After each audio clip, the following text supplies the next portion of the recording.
stand tall, never will it ever end me. I like ice, but you run on yourself, cause it was about war. 58 counties screaming for the mind. The war's coming forth, never with the disguise. Another A-bomb for you, it really was it. Shrap medals in my vocabulary. Rolling with the punches, I'm roping and jumping. Dealing with the problems, I got to be coping. Making it fit, and I click just like a Lego. I'll be Casio, but you can be tangled from the FBI to the CIA. I'm glimmering at the path and here to LA. I be from C-Town, kicking the roof there, ripping up the mic and way past sundown. As the world was hard, turn. As the world was hard,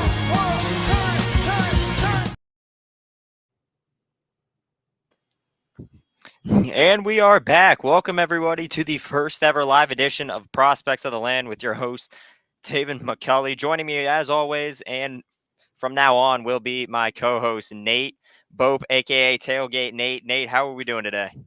We're doing great, and we're excited to talk some baseball. We had a little technical problems earlier, but we're back. We're feeling good, and we're just excited to get going here. It's a great time for baseball. It's a great year to be a fan of the Guardians and all of its minor league organizations. Can't wait to talk about them. Yeah, and I mean, without further ado, let's start off with the draft and some of the impacts it had. I mean, today, you bring in 20 guys, you're going to have to find some space for them, and unfortunately, we had to release four main prospects today, two of which out of Akron. Nate, if you kind of want to run down what went down. So let's just go ahead and run through pretty much everything that the organization did in all of its minor leagues today. As you mentioned, we'll start with the players that got cut. A couple guys from Akron, a couple guys from Lake County, one infielder and one outfielder from each. We'll start out with not Lake County, Lynchburg. My apologies. Jose Pastrano and Lexer Sadwi, and hopefully I'm saying that last name right, have both been released from the organization from Lynchburg. And then from Akron, Gabriel Rodriguez, who primarily was sort of every other day third baseman. And then Tavin, I know you're going to have some feelings about this one. Connor Cox is gone. And I know you're a big old Connor Cox fan. I mean, it's obviously upsetting. I mean, we should have kept him, especially with some of the other guys you could have released. Connor, I mean, he was, dare I say, maybe the best fielder I've ever seen just in the game of baseball, definitely in the minor leagues. Player comparison I've had to him is Miles Straw, just quick dude. He was just amazing around the bases. He could steal bases. Again, Gold Glove candidate. Just reminded you a lot of Miles Straw. So, I mean, I liked it. His bat hasn't really came around as they'd like, but he'd still hit around 230, 240. So not terrible. And he hasn't gotten a lot of time this year under manager Greg DeCenzo as he did last year with Rugels Odor. But, I mean, you got to find space somewhere, but I didn't want to see Connor go. Yeah, and I'll touch on it here earlier, but again, the draft brings in a lot of craziness. A lot of people getting sent up, a lot of people getting sent, a lot of people getting cut, and unfortunately, a pretty darn good fielder, like you said, like Connor Cox. We'll go through some of the other things that this organization has done. We'll start out. A couple guys have been promoted up to Low A Lynchburg from the development list or from summer ball or whatever else you want to say. So these two guys will be joining the Hillcats in Lynchburg. You got Luis Moreo, who's a first base outfielder. He can kind of play both positions there, as well as Welbin Francisca, who is a switch hitting infield prospect that I know some people around that area are getting pretty excited about. Other things to go from here, as again, some other guys that are getting called up to Lynchburg. Barrett Reebok is getting called up to Lynchburg from the ACL. He's an outfielding prospect, as well as Logan Clark, spelled Logun. First time I think I've ever seen Logan spelled like that, but he's a catcher. He's been called up there to Lynchburg. And then Robert Lopez, another catching prospect, has been placed on the development there in Lynchburg as well. And we'll sort of be moving up the ranks here. A couple moves up to Lake County, or up and down from Lake County, I should say, as Josh Harlow has been promoted up from Lynchburg to Lake County. A really good right-handing pitching prospect that we'll get to see now play with the Captains. And then down from Columbus to Lake County is another right-handed pitcher, and Juan Zapata, as well as Justin Boyd, being placed on the development list there at Lake County. We'll go ahead and continue on here, and we do want to pause and talk about this one for a little bit as we now get into the things with Akron. Yes, they have activated someone there from the IL. I believe. Why am I blanking on his name here, Tavin? Khalil Watson, baby. Khalil Watson. That's it. Khalil Watson has been activated by the Akron Rubber Ducks. And you take a look at another, move within that. that organization there, Joe Donovan, the catcher, no longer a baseball player. He has voluntarily retired here. I'm sure you have some thoughts on that. You're a little bit closer to the players than I am, Tavin. And I'm sure you've gotten to talk to Donovan maybe a time or two. Yeah, I mean, I like Donovan, especially defensively. I've heard all praises just from the starting pitchers about him, and even the relievers. He started the year with Columbus, and then just fell down to Akron and hasn't really gotten back to his old form. He again is another guy who struggled offensively, but I mean, he went to Michigan. He's a Michigan Wolverine, therefore I'm kind of forced to like the guy. But you see what's around me, Tavin. We have differing viewpoints on that idea. Yeah, but I mean, I like Donovan again. Another guy I liked who they just released. Just couldn't find his way offensively. Seems to be the theme with a lot of these guys. Amazing defensive work from everybody that got released, even Gabby Rodriguez. But even Gabriel Rodriguez, a guy who would just hit 150 and struggle time to time in the box. And yeah, and I think towards the end there, Rodriguez ended up having I don't remember the exact stat off my head, but I think he would strike out in 1 out of every 2 plate appearances he had. So obviously, like you said, the bat not working there for him.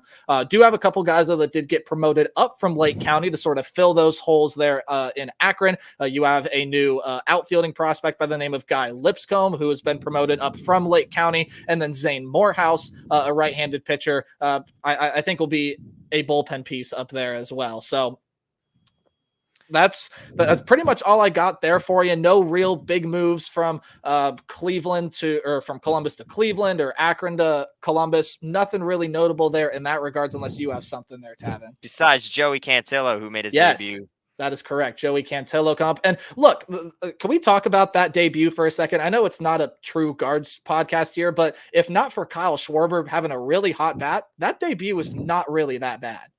Yep, you put Cantillo in what might be, I think, the best offense in the league, with Trey Turner, Bryce Harper, Kyle Schwarber, and besides the one long ball, I mean, the dude pitched, what was it? I think it was 2. I think Schwarber had 2 home runs that day, which made it even more so upsetting for his debut. But I mean, he only allowed 3 runs. I think he only pitched 4 and 2/3, maybe even 3 and 2/3 there.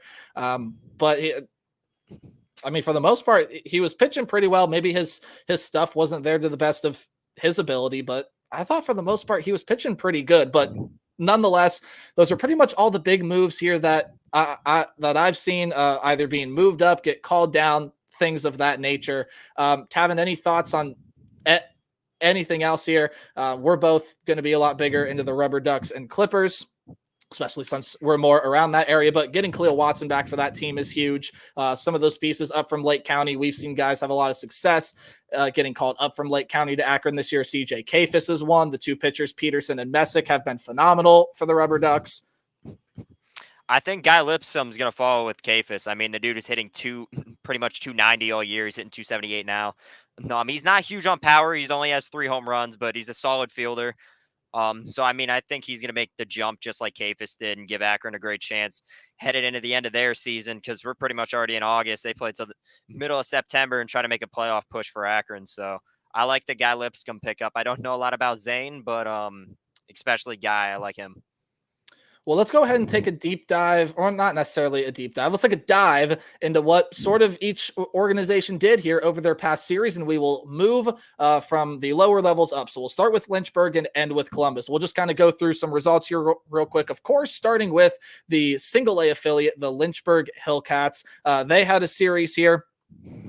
And just wasn't their best series. They ended up having a game getting called to rain. They ended up having to make it up. It was a doubleheader game, and I think even some more weirdness happened with that. But they were only able to take 2 of 4 from their last road series, but they were on the road for the past 2 series, and they're getting ready to come back home here. Lynchburg currently right now sitting last place in their division in the second half of the season, but maybe with some of these new guys coming in, they can find a spark offensively. Their pitching can get better, and Lynchburg can start to make that push up more towards. Any more thoughts there on Lynchburg and just kind of what happened with them overall this week?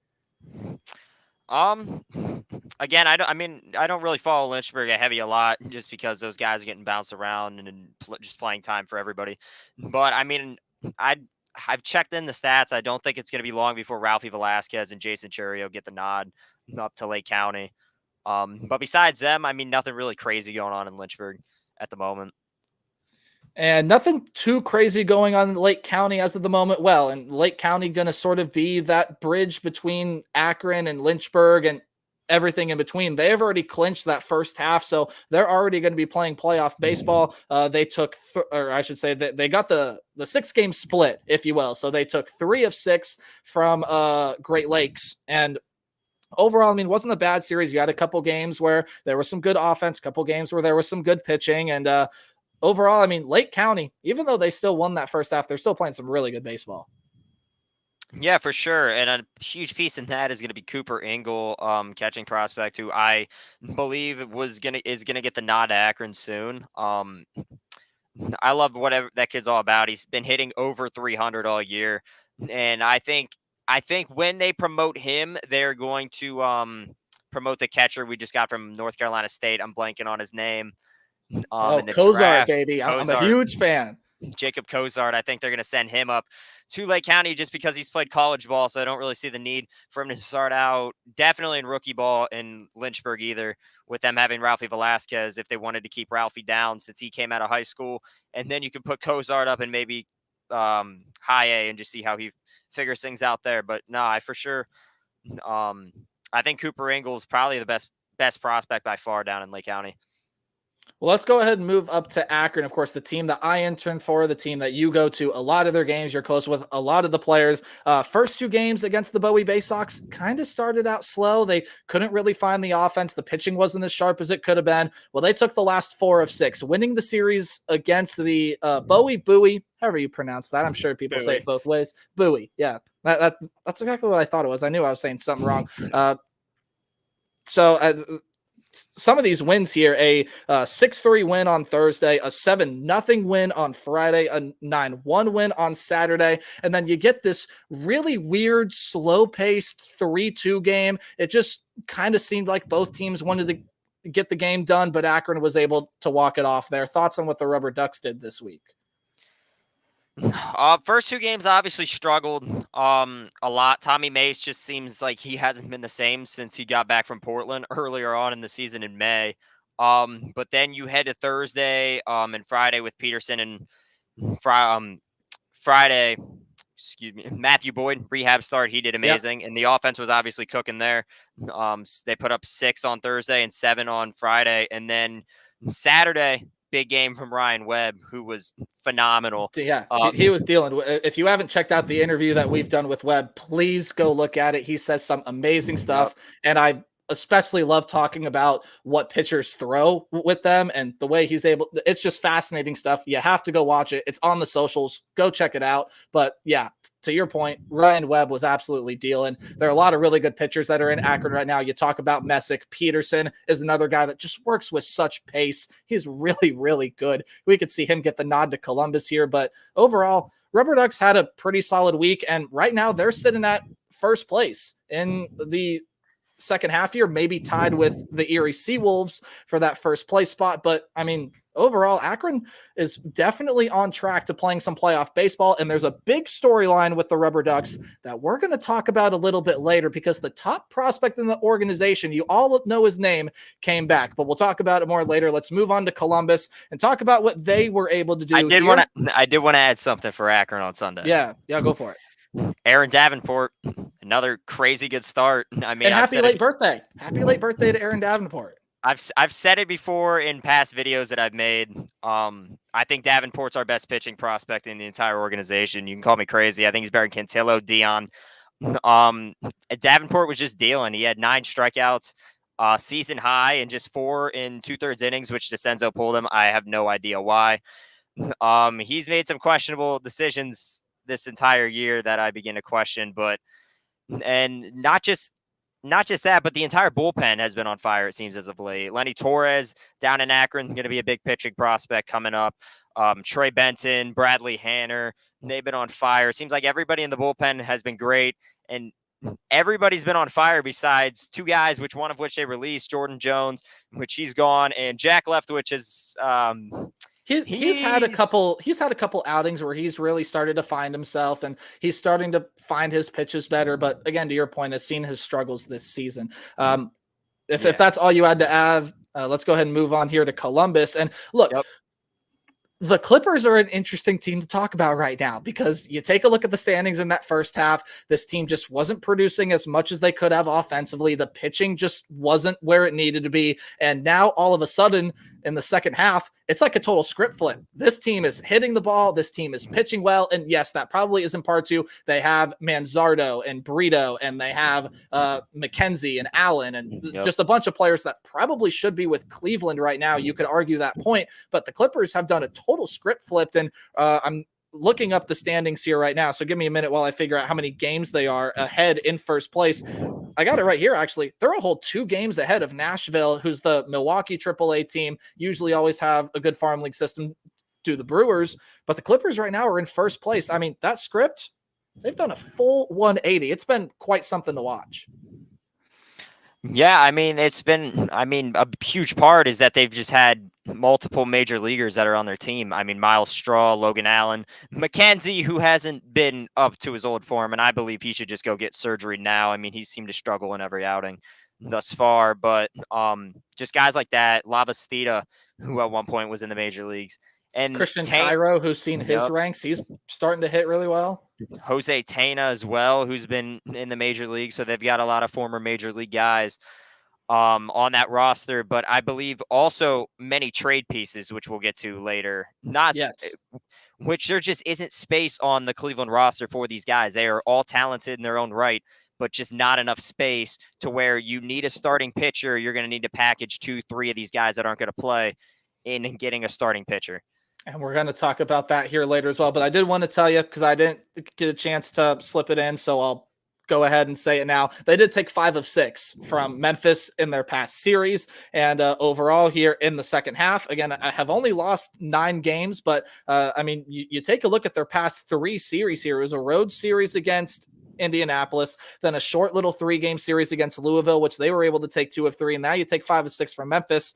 My apologies, I didn't even tell you what they took there from Indianapolis. I believe they took 4 of 5 because I think there was a game that got postponed there due to rain. So, I mean, the Clippers right now are just on a hot streak, playing some really good baseball. And again, a lot of those guys with the trade deadline coming up here tomorrow that we're going to dive into more here. You don't quite know what that Clippers team is going to look like. You may even not know what the team in Akron or Lake County or pretty much anyone else is going to look like, as the Guardians have been one of the teams that have been trying to make a move. So we'll get more into that later. But I do want to dive into a point here. Like you said, before we start talking about the draft, is just this past Saturday, just 2 days ago, there were 21 players who have signed. They're supposed to be added to a domestic roster sometime before the August 11th dateline. And again, 4 players have been released. There's the 1 voluntary retirement, which we just talked about with Joe Donovan. Still has to be 10 or 11 more players to happen, which is unfortunate, but that's baseball. Yeah, I mean, you hope it doesn't really come from AA or AAA, and I don't think it will. I think it's going to be a lot of guys from Lynchburg or maybe even the DSL League or Lake County that end up getting released. But again, as you said, 20 new guys, 20 new faces. You're going to have to clear some space out for those guys. Well, shall we dive on into talking about the draft here, Tavin? Yeah, let's do it. All right. Well, obviously, all the headlines and all the minor league headlines in general are going to be circling around the number 1 overall pick, which the Guardians had a privilege to draft, Travis Bazzana, the infielder from Oregon State, a guy that you really, really liked, Tavin, and you, I think, pretty much called Bazzana going number 1 to the Guards 2 weeks before the draft happened. Yeah, no, I think Bazzana's a great pickup for this team. I mean, I didn't want them to take the cheap route, which the only pick there I could have seen was taking Jack Caglione out of Florida. Condon from Georgia too, you could have. Right, but I mean, I really like Bazzana, especially. I think he's going to climb through the ranks quick. He might even get to play 6 games, maybe the last series with Akron if they make the playoff push, just like they did with the Lauder last year after having him in Lake County and playing 6 games at Akron. And that'll be a scary Akron team with DeLauder and Bazzana, 2 former number 1 picks. We're about to talk about DeLauder here in a minute, but let's focus on Bazzana right now and some of the other draft prospects that Cleveland has drafted, because there are a lot of guys that they drafted in some of these later rounds that I do really, really like. But overall, Bazzana only played in 2 games for the Captains so far. He went straight up to high A ball, and he's had some good things happen. He's seen his struggles as well. I'll read you his stats now. He's 2 for 7 in 2 games played. He does have a double, beautiful hit, and that's the Travis Bazzana that we need to see as he tries to climb the ranks here through the Guardians organization fairly quickly. Does have an RBI, although it probably shouldn't have been. It was a pretty easy routine ground ball that I think was going to be a double play, but it got mishandled and a run ended up scoring off of it. So kind of a weird RBI there, but he has an RBI nonetheless and has struck out 4 times. And for those of you out there that like listening to batting averages and on base percentages and sluggings and everything like that, he has a 286 batting average. Same thing with his on base percentage because he doesn't have any walks yet. Is slugging 429 with an OPS of 714. Again, this is a very small sample size for Travis Bazzana, but what have you seen from the number 1 overall pick so far, Tavin? I mean, I like him. He's got a great glove. I've seen him in the field a little bit, and he's crazy quick on the bases, too, when he got on. I saw versus speed, which I really like, and I think it was a good pick. I mean, you needed an infielder. I don't really think you got a lot of outfield prospects in the minor leagues. You got Petey Halpin, you have obviously DeLauder. And again, you can make the case for middle infielders too, but I think Bazzana is going to be that Rocchio replacement if Rocchio can't get his stuff going. Freeman's bat has obviously lacked in the lower 200s. Juan Brito, and we haven't seen anything out of Brito, but Tano, when he's been up too, it seems like all these guys have been just stuck at the lower 200s. And so if Travis Bazzana can hit anywhere between 250 when he gets called up or higher, it's going to be his spot, him and Jimenez. Now, there's no reason to rush Bazzana coming up. I mean, he's the first overall pick this year. There's no reason to try to rush him to Cleveland, and especially for this reason. I'm making a plea to the Guardians organization. The one thing with this organization that I just haven't really been able to get behind is they've tried to take these guys that have played infield for their entire career and turn them into outfielders. They did it with Rosario. They did it with Freeman. Now they're doing it with Angel Martinez. Please don't do it with this kid. This kid is special. Keep him in the infield. That is it. That's all that I ask. But overall, I'm excited to see Bazzana continue to grow, continue to develop. I think he's going to end up being a pretty darn good player. Do you think that we could potentially see him in Akron before the season is over? Do you think he'll be playing some playoff baseball either way? Because obviously the Captains already have a playoff spot. The Ducks are in contention for a playoff spot. The Clippers are well in contention for a playoff spot. And obviously the Guardians look like they're probably going to win the division if they can continue to play some of the baseball they've been playing lately. I mean, they did it with DeLauder last year. I don't see a reason why they can't do it with Bazzana this year. I mean, he's played. What has it been? Do you know off the top of your head 3 or 4 years in college? I think he played a full 4 at Oregon State, but either way, an older guy. Yeah, I'm gonna fact check that because I definitely could be wrong. Yeah, I actually have I think that I have his baseball reference up right now, so I'll look. It says here only 3, but he did play a summer league in Corvallis in 2021 when he was 18. This kid is only 21 years old, Tavin. He's as old as me. So there's no reason to rush his development up and just be smart with Travis Bazzana. Sure. Bazzana's got to be smart. But again, I really like him. I think he's got the right attitude about him. And like you said, in 2, 3, maybe even later this year or next year, he's going to end up being a future infielder for the Guardians. And I don't think there's much doubt in that. And it seems like you're on the same page as Ryan Webb. I mean, he said it in our interview. I mean, the minor leagues isn't about total championships as much as I might want it to be. It's about progression. But again, he played all 4, or did he? I forget what you already said. Did he play all 4 years? 3 leagues. 3 years. He still played 3 years there. I mean, I think he's ready, especially if he can show what he can do the rest of August at Lake County. If he hitting, I don't know, I would say 250 or higher, they might say, why not? If Rocchio's still struggling, try to progress him quicker and probably just have him hang with Akron for the last 2-3 weeks and then start him out there for a month and then quickly Columbus next year. And who knows, maybe even some point next year we see him get called up just like Paul Skeens did. Well, I do just want to say this because I sort of forgot his stat line from college, and then we'll move on to another really highly rated prospect that I'm sure all of you out there already know. But in 60 games at Oregon State last year, 407 batting average, 28 home runs, 66 RBIs, was 87 for 214. If you want the full breakdown, had darn near a 1.5 OPS, which is just absolutely absurd. really, really good player that I can't wait to see him develop and move forward. Got to move on here, though. Let's talk Chase DeLauder, Tavin. He came back for the Ducks. He is finally back. Hopefully the foot issues stay away. And if you don't know about DeLauder's foot issues, he broke his foot. I can't remember if it was the right one or left one last season, kept him out right for a foot. Is right what they foot were saying. last year. Yep. Right foot last. Okay, so right foot last year ended up coming back to Akron for like one game. He played 4 innings, made an awkward play in right field trying to go for a foul ball, got pulled from the game, and then just went right back on the IL. And I believe it was his other foot that time. I believe it was his left foot. And they had him in a boot for a while too. So well, he just got back from the complex in Arizona, played a couple games down there. They really liked what he saw. And in his debut back, 3 for 4. He had himself quite the day on Saturday. Now, he struggled on Sunday, didn't record a hit there, but Tavin, 2 doubles. Yes, 2 doubles. Tavin, what is the significance of Chase DeLauder coming back in a time where Akron is probably playing some of the best baseball they've played this year? No, I mean, it's huge for Akron. I think what we've seen out of DeLauder, he first injured the foot on April 25th, was his last full game. And between the start of the season, which was April 6th, and the 25th, I didn't see a lot out of DeLauder. He was in a big slump. So the fact that he came back and went 3 for 4 when he came and back, had I think 2 his doubles was was huge. I think his average is like 196 throughout those first. Again, he's It a was very rough, explosive bat, and when he gets it going, I mean, he's one of the best bats you'll see. Sometimes there are just prospects in minor league baseball where you sit down, you watch a game, and you just go, wow. And DeLauder is one of those guys.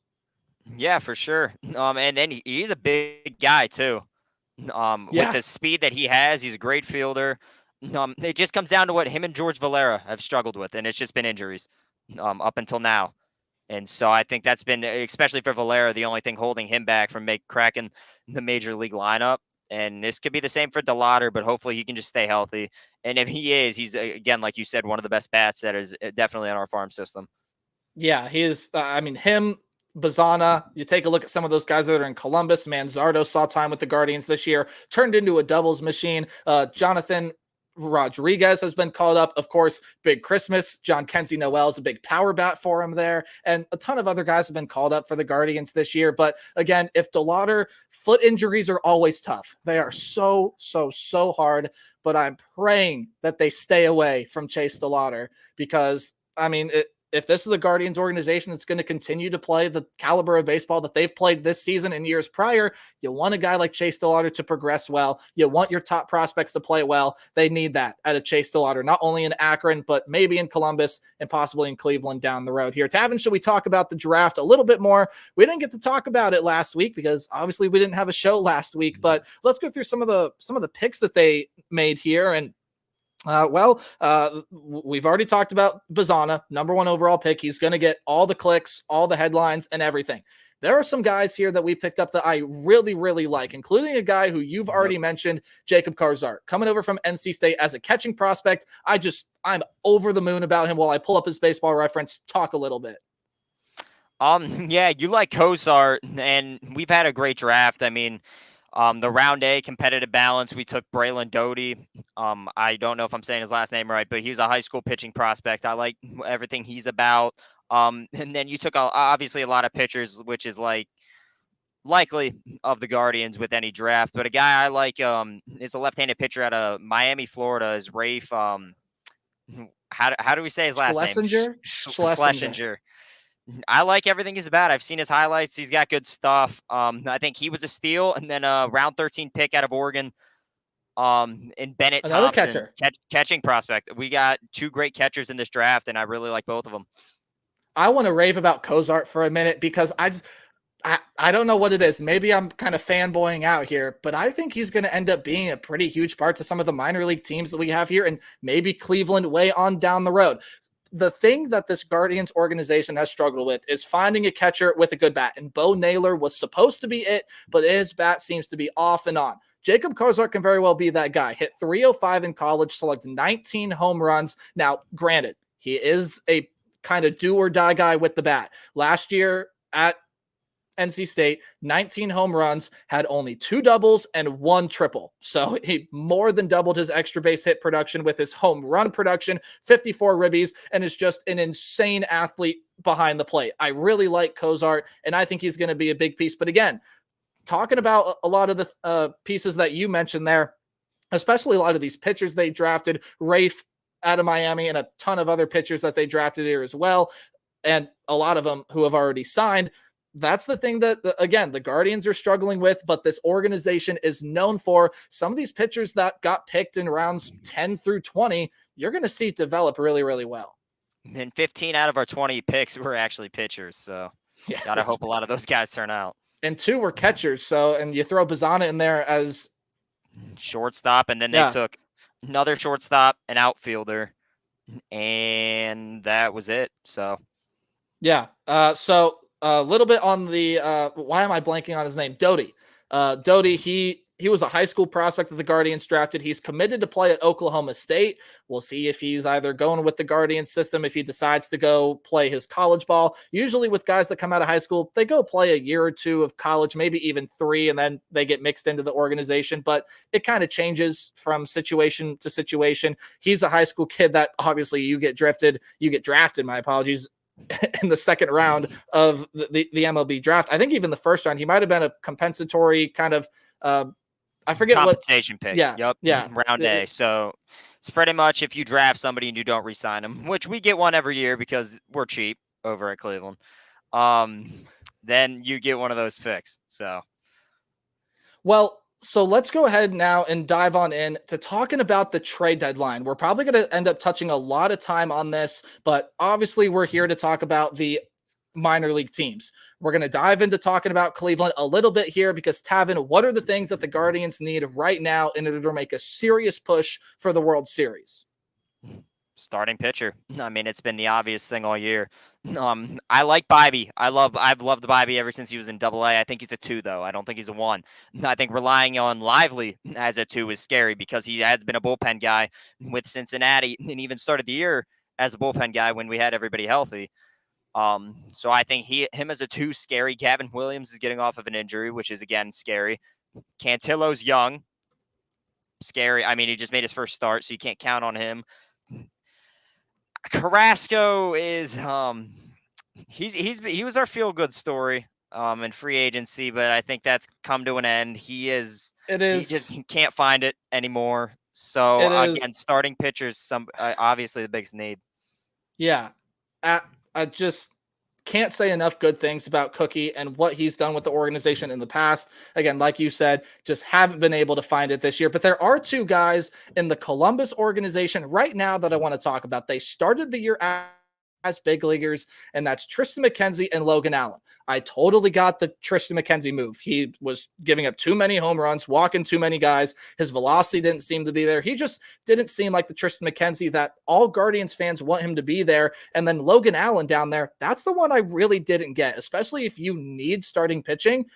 Tavin, do you kind of have an idea on why maybe Logan Allen got set down to AAA Columbus?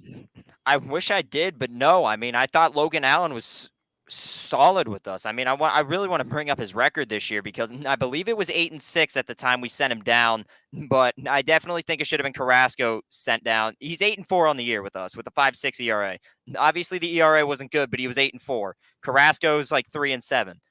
I think he should have DFA'd, or even if you want to keep him around, you can say, hey, you can go down to AAA if you want. But I think that should have been the move over Logan Allen. I think Logan Allen can still find it. He's been killing it in AAA. And rightfully so. So I do believe that he'll be back up.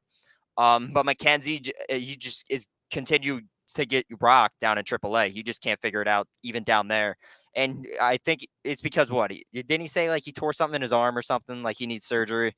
You know, that wouldn't surprise me with Triston McKenzie. I mean, the thing about Triston McKenzie that I have always told people when he first came up, I mean, the only thing that you can think of and obviously hardcore major league fans, guys that don't really dive on into the minor league system, when you first look at Triston McKenzie, your first thought is, wow, he is a twig, because he is a skinny guy, and you could kind of look at him and say, look, injuries are going to be a problem for you now. He's obviously put on more muscle mass, and he's gotten a lot better of a frame for his position, but injuries were going to be a problem for him just based on, and it's nothing against Tristan McKenzie, nothing against him at all. It's just the way that his body is built. For sure. I mean, it's been the same story with him ever since he got into the majors, is that he's always been hurt. So I don't know. I wish he was the guy that we drafted, but I think he can still be it, but it's not looking great for McKenzie. So you had mentioned McKenzie getting rocked down there in AAA Columbus. He has not had a scoreless outing yet. In 5 1/3 against Toledo, gave up 3 runs. In 4 innings against Indianapolis, gave up 4 runs. In 4 innings against Louisville, gave up 2 runs. Probably his best outing, yet he walked 7 guys. So maybe I should retract my statement on that, only striking out 2. And then he only struck out 2, walking 5, giving up 4 runs against Memphis in 3 1/3 on the 27th. Now we get to start diving on into the trade deadline. Is Tristan McKenzie a guy that obviously he has very high upside, but could you see the Guardians organization packaging McKenzie with a couple other prospects to deal if this team is to make a move? I think if some team is interested in McKenzie, I would deal him. I think his injuries is obviously a problem for him. And then something else I think you need to try to package is middle infield. I mean, you have a lot of talented guys that just aren't going to get time at all. I think Gabriel Arias is one. I think Juan Brito, who I think is amazing, is one. I think Christian Cairo is another guy you could package. Who I love Cairo. No knock to him saying like trade this dude. No, I think he's amazing, and I think he'd be great for us at the major league level. There's just nowhere to play him over guys like Freeman, Rocchio, any of those guys. And then Arias, who's in AAA. Same thing with Tena and Reynel Delgado. I love those guys when they were in Akron. I think they're going to be solid players at the major league level. They're just not going to get a shot over how many just middle infield guys we have. And then if there's any market for Miles Straw too, if you want to try to package him in something, I would say all for it. Just because he hasn't been able to find it, and he has the only thing obviously making $5 million. Yeah, that I was just about to say that. The only thing with Miles Straw, you got to find someone that's going to want to try to take on that contract. And obviously that's going to be a tough thing to try to do. But you said that you had, before this live stream, we were talking about, you had a couple of packages and a couple deals that you had kind of already thought out here for the Guardians and its minor league teams to sort of make some moves here to both help the Guardians as well as sort of manage this farm system here to try to get some guys out for the draft prospects to come in. Take it away. Well, I think if you want to go for a guy like Garrett Crochet, I don't think it's going to happen. I've heard he wants paid, and I've heard he's not going to pitch in the postseason if he doesn't get that contract, and we're not going to be able to do it, and you're going to have to give a lot up, which I don't think a lot of people want to do. But a guy who I would really like is Tarek Skubal from the Tigers. He's a young guy who would mesh with this team. You're going to have to give up a lot to get him to a divisional opponent. But again, I think Arias, Brito, Cairo, Delgado, Tena, even Jonathan Rodriguez, if they want any of those guys at the AAA level, I would say all for it. Akron, there's some pieces down in Akron that you could definitely trade, but I think most of it's at Columbus. Tolentino is a great prospect. I love him. He's just not going to get time even over the Columbus guys, and he's getting a little bit older. Same with Bracho. So just guys like that. I've heard that they're going to who's the Detroit guy? I'm blanking on his name. Flaherty? Flaherty. I've heard Flaherty, interest in him. So I wouldn't give up a ton for Flaherty because it would only be a 2-month rental. His contract's up at the end of this year, and he's making $15 million, give or take. So through now, I'd say Guardians would pay like what of that, 6, something like that. Yeah. Halfway through the season. So I would say if you wanted to go out and get somebody like that, I would say Arias, Gabriel, and like a Brito if you wanted to do that. And that might even be a little much, but to the extent that to the degree of how much you need a starting pitcher, I would say you kind of have to do it if you're trying to make a playoff push.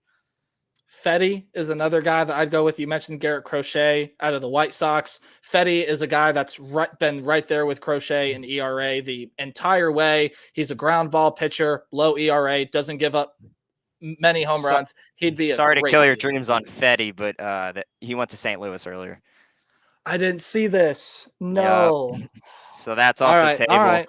All And right. then Well, Michael Lorenz, who was another target, he went to KC from Texas, which kills us too. So my dreams have been ruined. My dreams yep. have absolutely been crushed. That is so Fetty's unfortunate. gone. Yep. That is so unfortunate. Okay, so let me ask you this question here, Tavin. Yep. Obviously, there are a couple of no-touch pieces. Like, if the Guardians are really, truly going to be all in, there are a couple of no-touch pieces within this organization. Bazana is one. DeLauder is another. Those are obvious. Who are some others that, if you're looking at from a Guardians front office perspective, that you say we can't trade this guy? No, are we talking minor league or like major league guys? Minor league. Minor league. Minor leaguers. I would say in Akron, if you were to pick 3 from Akron and Columbus, no trade. I would say number 1 would be Valera from Columbus. I really like what he's about. I like Micah Pries too. He's a great utility guy. He's a lot like Schneemann, and if he can get his bat going, I believe he can be great.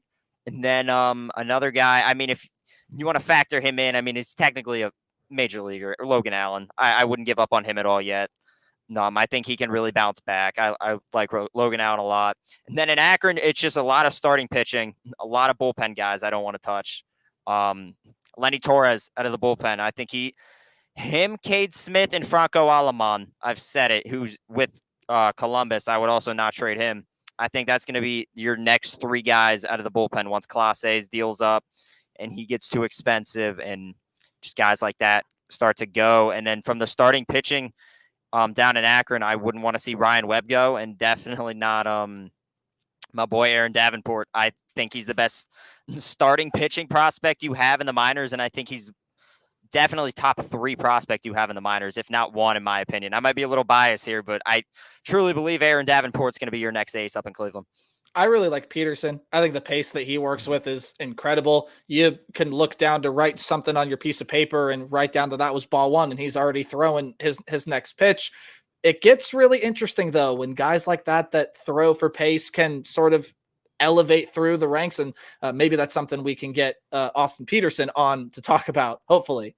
But I'm kind of in agreement with you in a lot of ways. I don't think you touch a lot of the guys that you have seen the major league field of play. I really like Kyle Manzardo. He didn't have a great series. He only hit 154 through the series in 5 games that they just played there in Columbus against Memphis. But he's still been, finding it. He's been doing some good things. He obviously was a double machine in the majors, and the bat is there. I don't think you really give up on him. And if you want to even go into the major league level, if the deal is right, I think anyone can be dealt. That is just the way that I think baseball works, and that is the way that I think the Guardians are going to operate this trade deadline. If the deal is right, anyone can be traded. I think the Guardians only really have 5 guys who are untouchable. Obviously, Jose, Josh Naylor, Stephen Kwan, Clase, and Bibee. And Jimenez. I would say Jimenez. Okay, yeah, Jimenez. Yep. So 6. I would say anybody else is fair game. Yeah. So next show, Tavin, we'll probably end up recapping the trade deadline. Obviously, we'll go through all the big storylines that have been happening in minor league baseball. Anything else you wanted to touch on here over the past week in the Guardian system? None much. Just obviously got to go out and get a starting pitcher. And I'd like to see a couple of these guys obviously packaged for that. One final question here for you. Yep. And this is definitely something that they're going to talk about on the Guard show, which normally would be scheduled for later today. I think they ended up having to move it to Wednesday. So it's something they'll end up talking about on the Guard show, probably real in depth, especially if they don't make a move. But Tavin, I'll ask you this one right now. If the Guardians do not make a move at the trade deadline, they don't go get a big piece. And even if they don't go get a small piece, I'd be okay if the Guardians didn't really make this big move. If they got a couple small pieces here and there that could fill into the roster and be every other day players, we know how much new manager Stephen Vogt likes to utilize his guys in every which way that he can. Is it a failure of a trade deadline if the Guardians don't do anything significant? I would say. I mean, you're not going to get anywhere with the starting pitching you have now. No, I love our bats. Bats have been on fire all year. Besides that little slump, which I think we're starting to get out of now. No, I'm after the Phillies series, but I would if you don't go out and get a starting pitcher, I would consider it a trade deadline because then, or a failed trade deadline because you're going to have all these minor league guys that just aren't going to play. And then you're going to have to slowly release them as more drafts go on. And then they're going to latch on somewhere like a Jose Fermin and a Richie Palacios and a Willie Castro who are finding their way in other organizations that you could have traded them to get a better player for.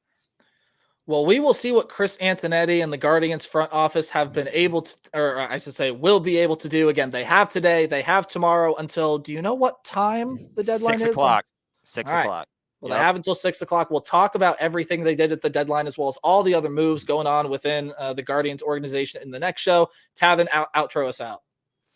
That's pretty much it for us for this week. Thank you guys all for watching, and we'll be back next Tuesday or Monday. Same time. Monday. Same time, 5 o'clock. Yep. All right. Take care.